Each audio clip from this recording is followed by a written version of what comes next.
Good afternoon, and today we have a pleasure of interviewing Kelly DeMiro. Kelly, she started her career as chairside dental assistant and then she became a dental hygienist. But at certain point, she completely reinvented herself and become myofunctional therapist. Like she kind of saw the need for that from inside. And now she worked with a wonderful company called Myobrace. And we put a very appealing topic as a, kind of name for our interview, if a straight teeth can be accomplished without braces. And then, yes, our channel is about sleep and people who have trouble sleeping. But if you look a little bit deeper to the root cause, actually position of the teeth and crowding and different orthodontic situations, very much related to sleep. And as said, as I have to admit, a lot of people who had a previous orthodontic treatment, they're going through sleep apnea treatment.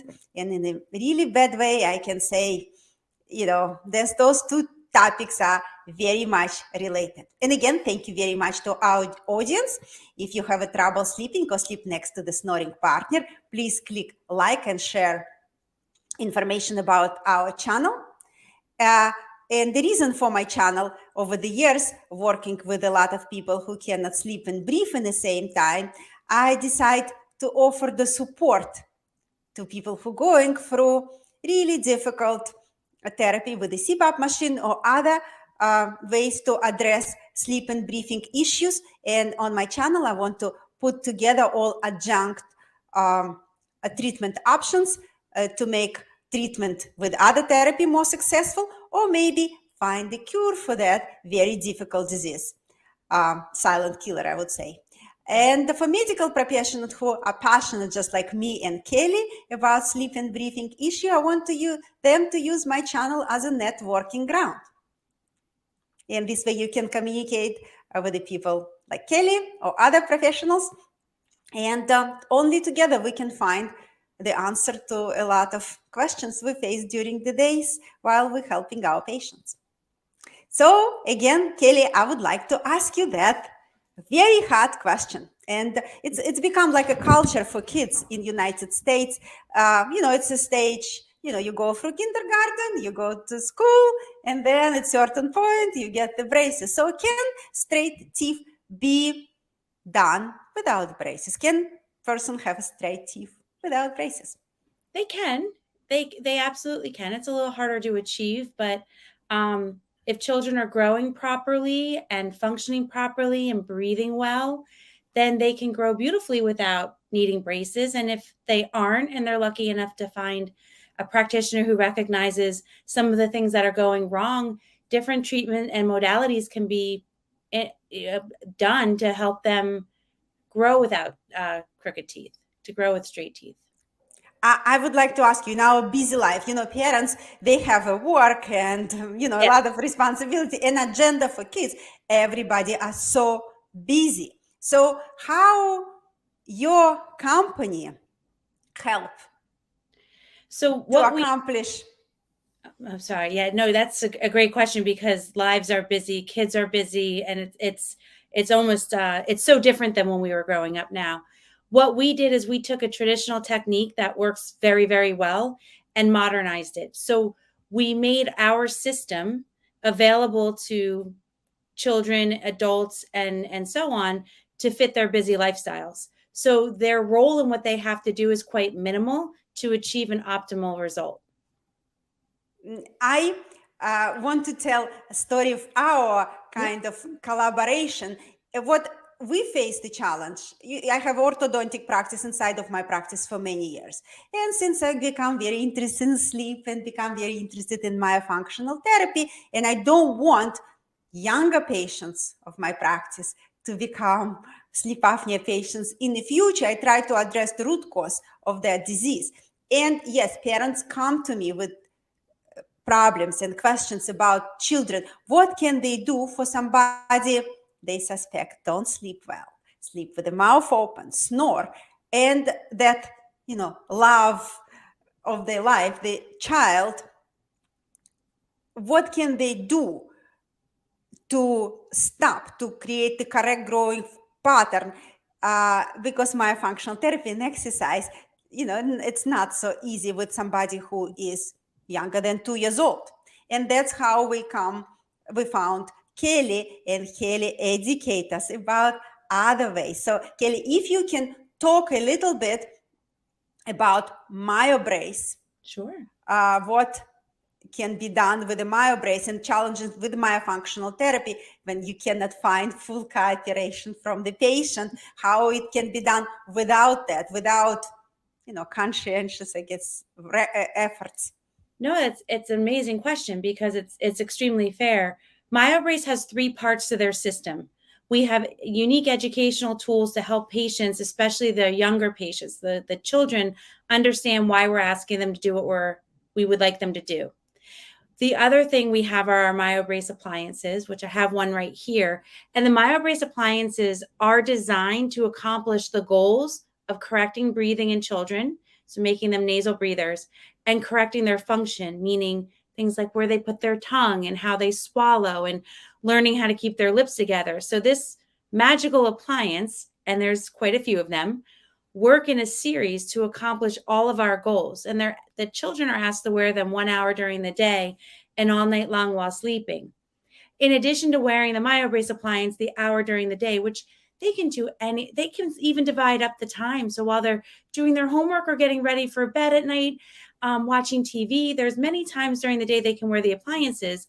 They're asked to do an exercise or two. We call them MyoBrace activities, twice a day for 2 minutes. Generally, I say when you're brushing your teeth because you're in front of the mirror. The other thing that's unique as they're doing their activities and they're running the educational program is it's all based off of digital technology. So we use apps to educate our kids. Modern kids learn in modern ways.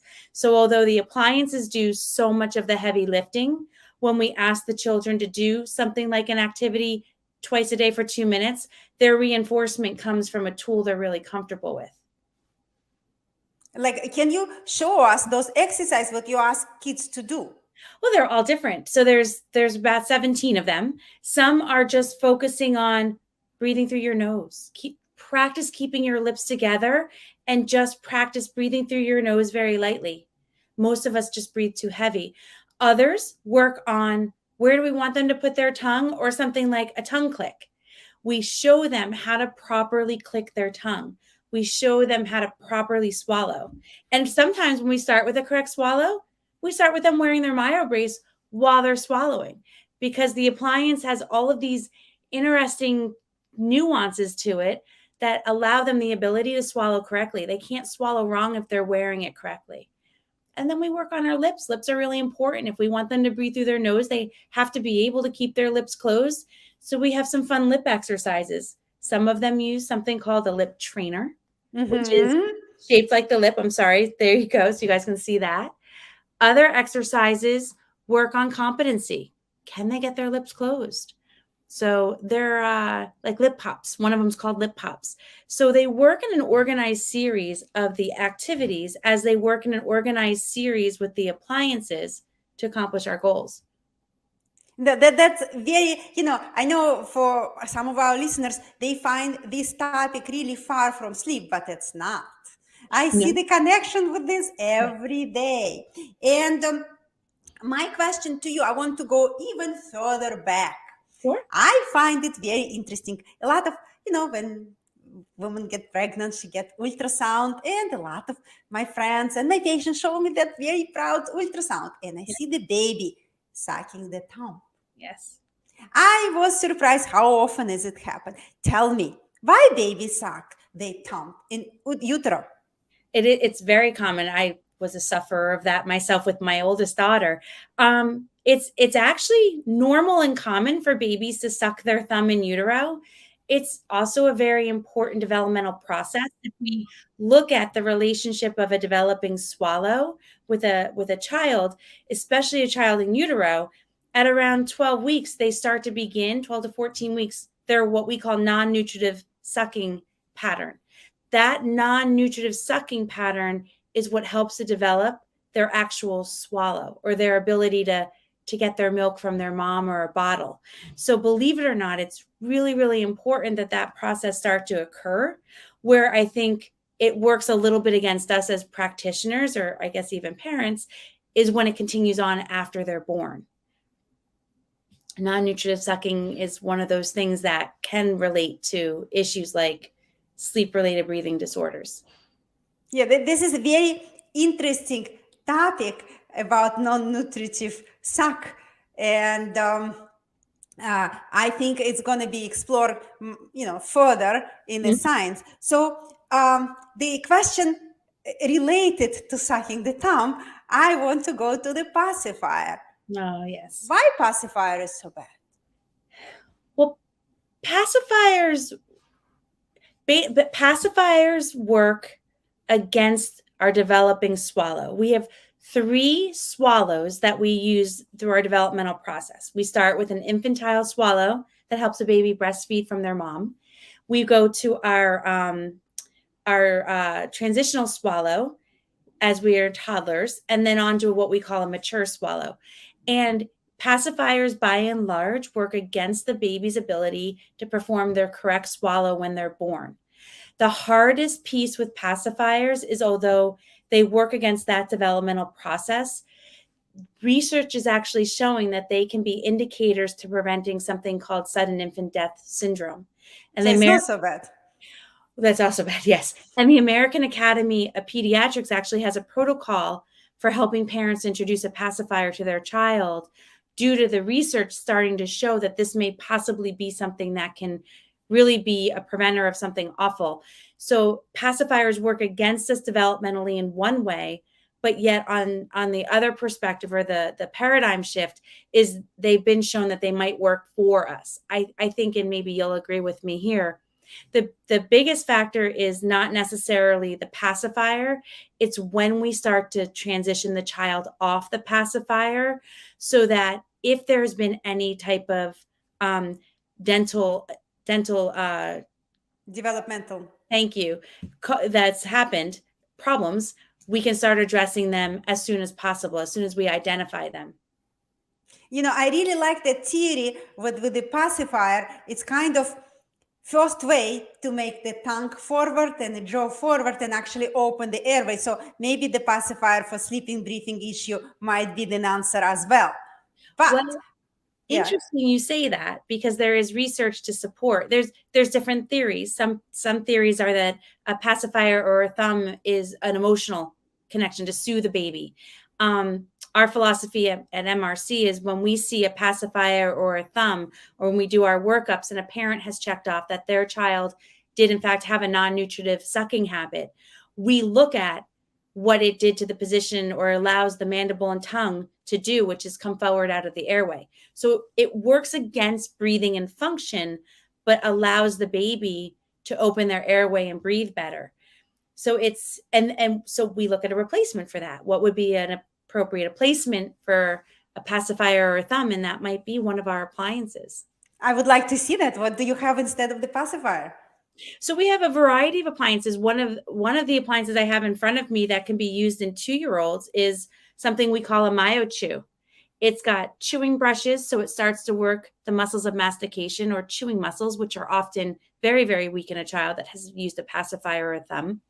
It's got a bubble little tongue tag that starts working on tongue strength, little foils so they can chew into the appliance, and it brings the lower jaw and tongue forward as well. So when I work with families that are looking to swap out a pacifier or a thumb, it's not always as simple as, oh, just use this and you'll be fine. Start using this. You can use, this is called a Myochew. There's also a MyoBrace you could use. You could use the smallest MyoBrace we have, or even something called an infant trainer. It's not the tool you're using. All of these tools have similar characteristics. It's about what you're trying to accomplish. And you're trying to accomplish giving the child the ability to let go of the non-nutritive sucking habit, and the ability to not only establish their functional airway, but start to work on nasal breathing. So I usually recommend to parents, a lot of times kids like to suck their thumb when they're in the car seat, or they'll take their pacifier as they get tired. That's a great time to start introducing these tools slowly so they get used to wearing them. This is a great thing, and I really wish a lot of parents listen to our conversation. And if you have friends who have a little kids, please share this interview. It might be it might be life-changing for the kids, and you might avoid spending a lot of time in a doctor's office, and the child will thank you for that. So yes, as a practitioner who practiced for so many years, I totally see the benefit of that. And I would like to ask you, for, you see, I know you as a lactation specialist, you see a lot of babies who unfortunately didn't have a chance to breastfeed. What would be the strategy for them? Depends on age. One of the most important things, whether they're breastfed or bottle fed, is when you introduce solid foods, have them start working on chewing and masticating food versus baby food. If the mom couldn't breastfeed, rather than make them feel bad or try to work against that, we try to always work towards our common goal. So regardless of the patient's age, if they're 4 months old, they can start using a Myochew. It's a little chewing brush. If they're a little older, we have things like the other Myochew, the full arch Myochew, or appliances, and we don't try to buy back what's already been done, because that's very emotional for parents. And to be honest with you, in a perfect world, we'd all be able to breastfeed and stay home with our children. But even positive breastfeeding relationships, parents work, or they have multiple children that they're trying to shuffle here, there, and everywhere. So we try to look at the patient, what we've identified as going wrong, and the best tool for that patient and family to start with, to just get the ball going in the right direction, or the child's growth going in the right direction. No, we always have to look for silver lining, and I think you give enough tools to find that silver lining. So tell me about formation of the wrong swallowing pattern with the mouth breathing. I know, unfortunately, people who didn't have chance to breastfeed, we're not going to say that, but yes, it's true. They do have disadvantages, such as a lot of allergies and ear infection and all of that. And very often they develop mouth breathing. What happened with the swallowing pattern then? Right. And the same could be said even if they were perfectly breastfed or appeared to be perfectly breastfed. We start to see the wrong swallowing pattern when the lips part and the tongue drops off the roof of the mouth. And a really great way to look at that is to explain what we should be seeing. Our patients should be able to keep their lips closed, breathe through their nose. So the lips are closed whenever they're not eating or speaking. The breathing is through the nose at all times. Their tongue is resting in the roof of their mouth. And when they swallow, we don't see any lip or cheek movement. There's really, the owner of our company, Dr. Chris Farrell, who created all this magic for us, says there's nothing spectacular to the normal swallow. And there's something to be said about that. So on the reverse, typically as we start to see issues, for some reason, the patient can't breathe through their nose, or they stop knowing how to breathe through their nose, and they formulate a mouth breathing habit. So the lips are apart. Mouth breathing is through the mouth. So the tongue doesn't have the opportunity to rest on the roof of the mouth or do a correct swallow. At that point, we can see any type of compensations. And for your parents that are joining in, one of the common terms that they hear a lot, or we hear a lot out there, is tongue thrust. Child has a tongue thrust. Well, a tongue thrust is one of the compensations we see develop from an abnormal swallow. As you and I both know, then we see many other things. And I want to talk a little bit about adults. How myobrace work for temporomandibular joint disorders? It's a great question.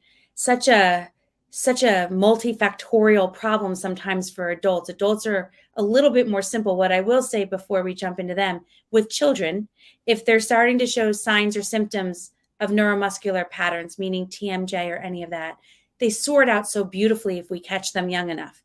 With adults, what we first do is we try to ascertain, is their issue stemming from something that's breathing and functionally related? So are our appliances in our system going to make them better?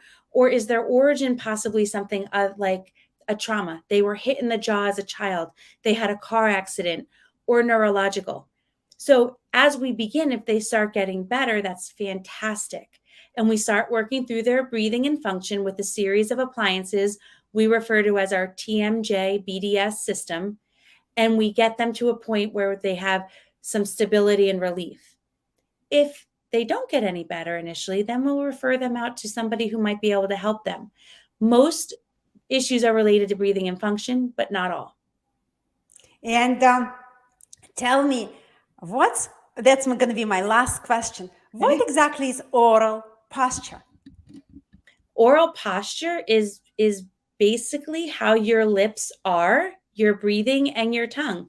So for the same as we just discussed with a reverse swallowing or an incorrect swallowing pattern, oral posture is the relationship that the patient has with their personal breathing and function.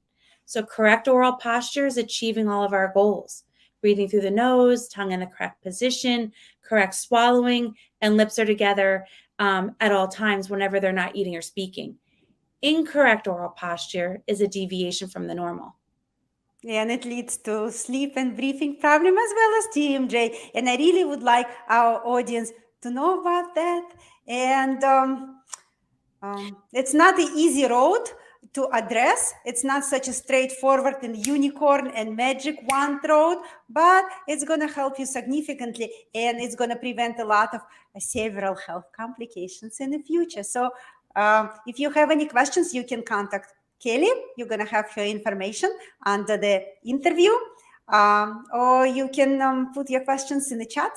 Thank you very much, Kelly. We really appreciate you educating us on those two important parts on the oral posture, as well as breastfeeding or, correct development for kids. Thank you. Thank you for